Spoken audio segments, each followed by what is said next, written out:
Most of us, myself included, are not mentally and emotionally equipped to deal with the sheer terror and helplessness of a real collapse event. I'm talking about a real collapse event where people just start losing their minds because there's an information blackout, a nuclear bomb goes off somewhere, and panic leads to pandemonium, leads to total societal breakdown and chaos. It can and probably will happen. I want you to visualize, where were you on March 11th of 2020? I remember viscerally exactly where I was, because it was on that day when Tedros of the World Health Organization announced that we were in a global pandemic. Now, no matter what your opinions are of that whole ordeal thereafter, we all know that it was mismanaged in a variety of different ways.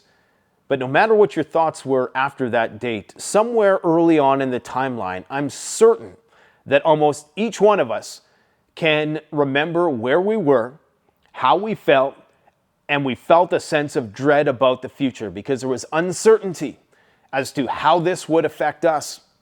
Now, I want you to feel that emotion, feel where you were on that specific day, and I want you to multiply that by a factor of 10. Because when the first nuclear bomb goes off, whether it's a benign, isolated incident that doesn't escalate or not, in the immediate aftermath of that incident, there is going to be global pandemonium on a scale like we've never seen before. There's a reason why we remember these events. Psychologists call them flashbulb memories. They're things that are so emotionally important, so important to our survival. Your physiology, your brain encodes this deep, hardwires that experience so that you remember exactly everything about where you were in that situation. And you relive it day to day. This is why people have post-traumatic stress disorder, because it is such a survival situation that your mind feels as though you need to remember it so that if it happens again, you can avoid that situation. There's a survival component to it. Now, how do we manage this feeling of dread and terror that is going to come? And so we do not get caught up in the flurry of herd mentality and groupthink that's going to ensue and lead people to make a lot of really irrational decisions. Because we know full well that the only plan the government has for this is the same plan they have for crime. It's the same plan they have for drugs.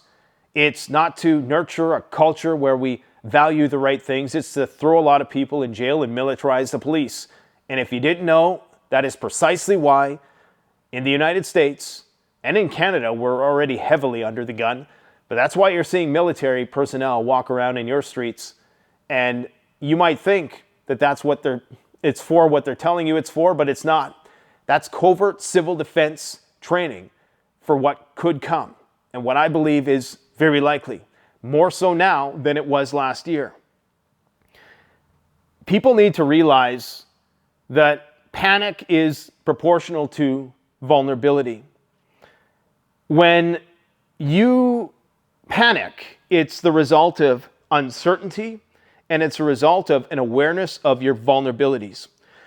Now, when that bomb goes off, whether it's in Ukraine, whether it's in Russia, whether it's in North Korea or Iran or Israel, it's going to be blasted through the airwaves. Everybody is going to encode that. When they get the message, it's going to be encoded, etched into their neurons, because that's going to be a very profound event. Now, what happens in the immediate aftermath, I'm talking seconds, minutes, horns are going to start honking, okay? Because people have been so conditioned by Hollywood to think that it's immediately going to escalate to mutually assured destruction. Regardless of whether it's a benign, isolated incident or not, it is going to cause widespread panic and chaos. And the two factors, uncertainty and vulnerability, as preppers, we mitigate. We know that we can't manage uncertainty. Uncertainty is going to be what it's going to be. You can learn ham radio.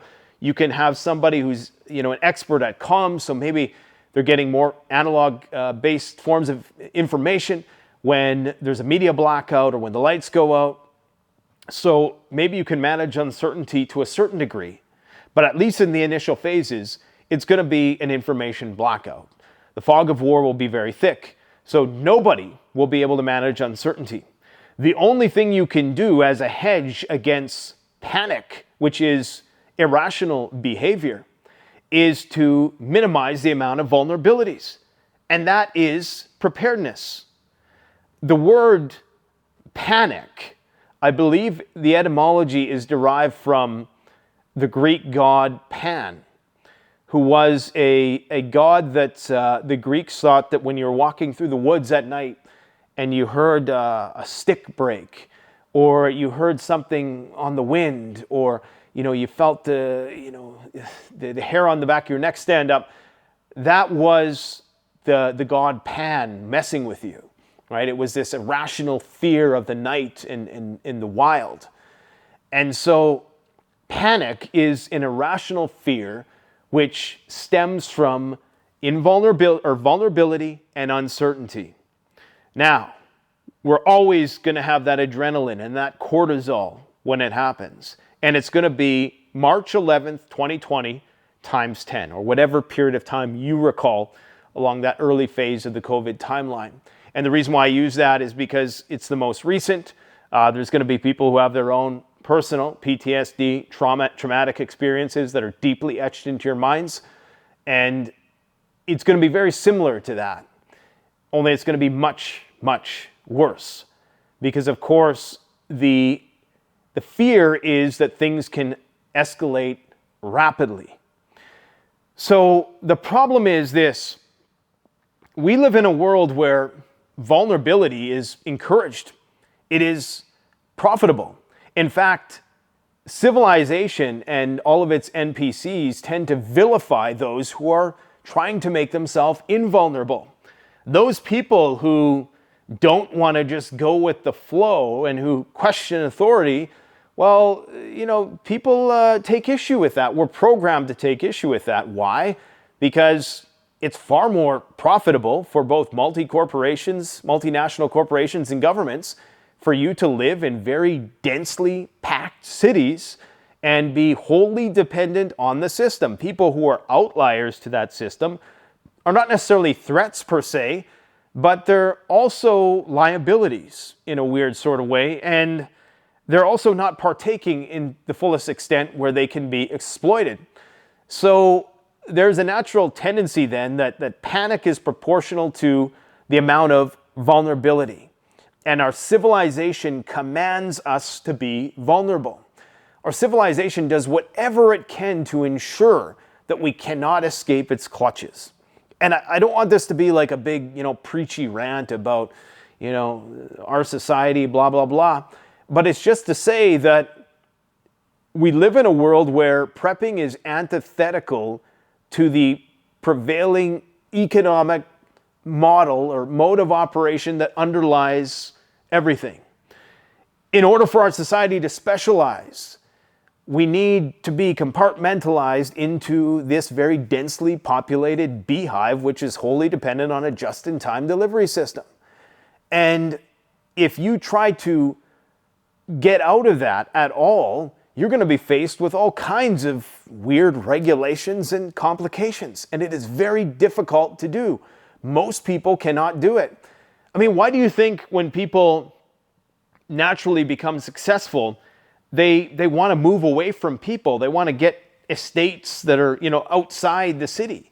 It's because our natural tendency is towards freedom and invulnerability, whereas the system tries to make us more and more vulnerable, because without it, it cannot sustain itself. And there's liabilities. So understand that when this goes down, the government's only plan at this point in time, because they do not want to start a panic. They know exactly what I'm talking about. They've probably run all the simulations and they know everything about us. because of our social media. They probably know who's going to be the highest risk. And now AI is putting it all together. And so they're probably going to have a really good idea as who's going to be a problem. But the government's never tried to get to the root of any problem. We know that. Whether it's looking at poor health outcomes. What do? They say, take this pill. Do they encourage you to exercise and be in shape? No. They get mad at you and they say that you're fat shaming people, right?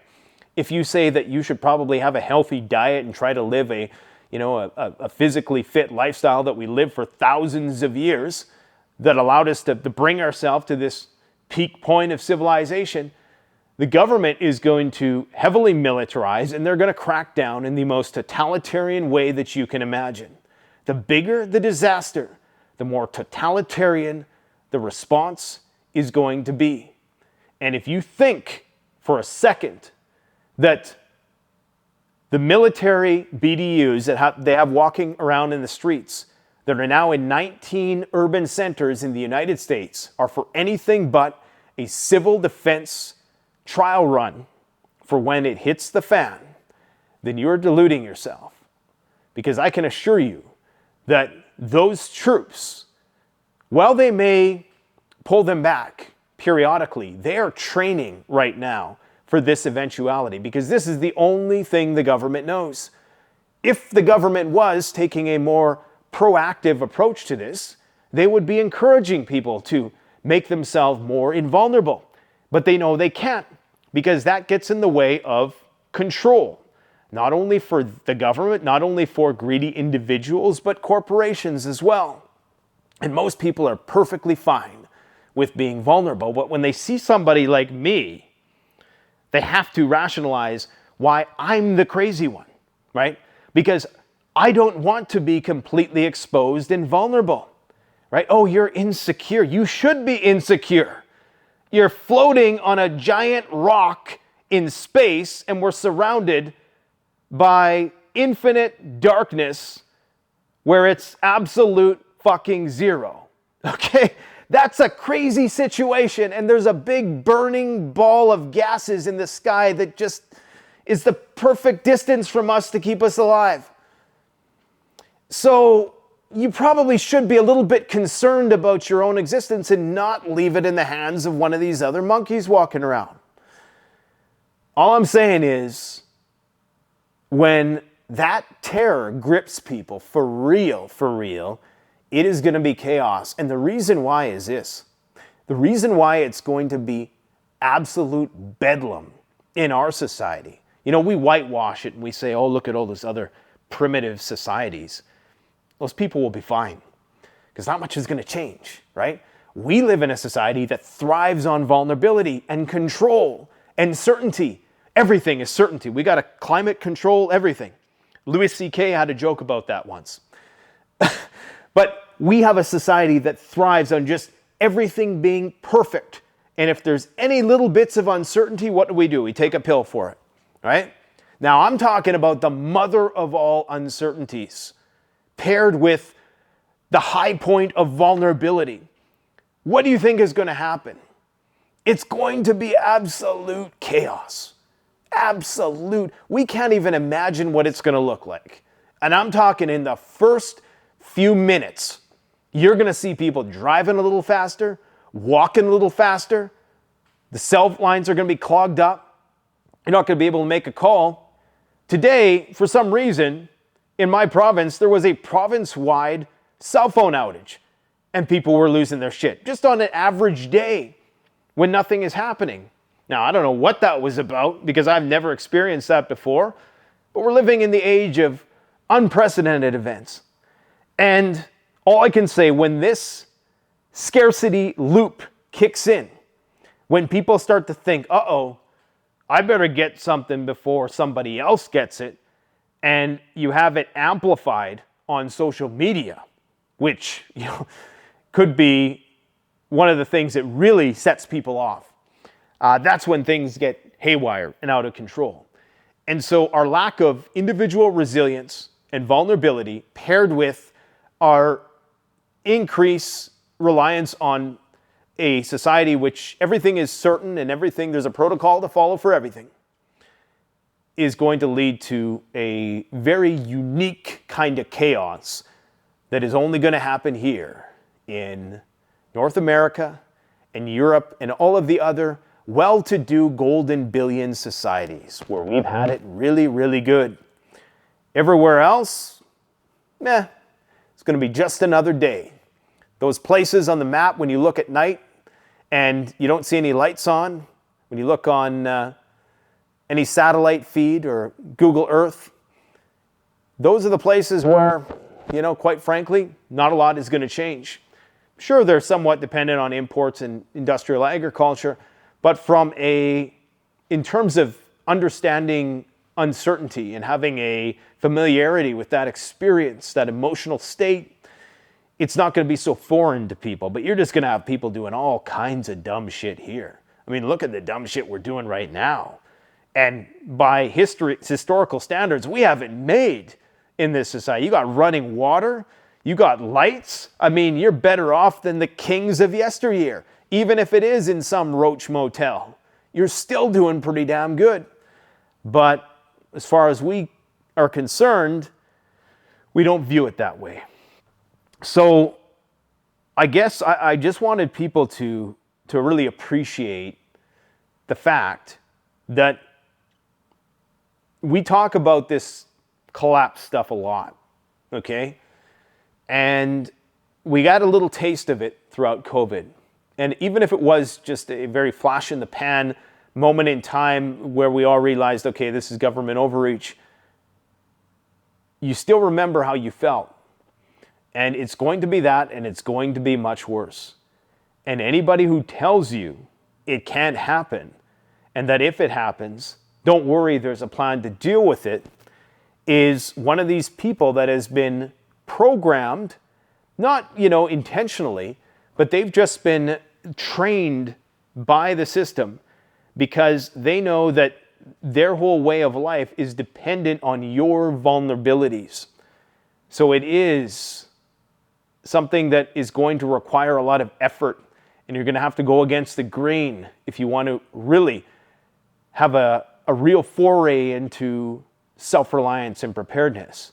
But the most important thing is that you're starting and that you have an awareness of that this is not going to be like it's in the movies where you can press pause. It's going to be you're in it. And there's no Canadian Prepper YouTube because there's no YouTube.